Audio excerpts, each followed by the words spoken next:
அன்பின் வடிவங்களே, ஒரு விளக்கை கொண்டு 1000 மெழுகுவர்த்திகளை நீங்கள் ஏற்ற முடியும்.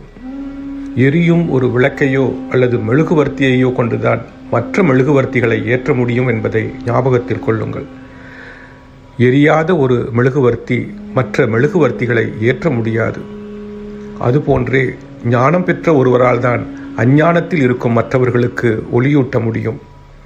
அறிவொளி பெறாத ஒருவரால் மாய இருளில் கிடக்கும் பிறருக்கு ஒளியூட்ட இயலாது.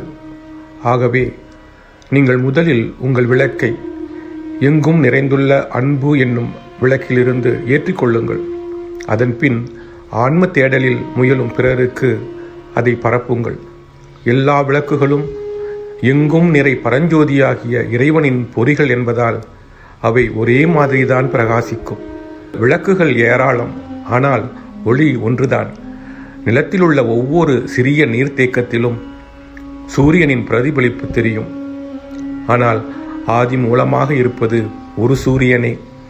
சூரியனின் பிம்பம் 1 மில்லியன் பானைகளில், ஏரிகளில் அல்லது கிணறுகளில் ஒளிர்வதைப் போல ஒரே பரஞ்சோதிதான் கோடான கோடி இதயங்களிலும் ஒளிர்கிறது.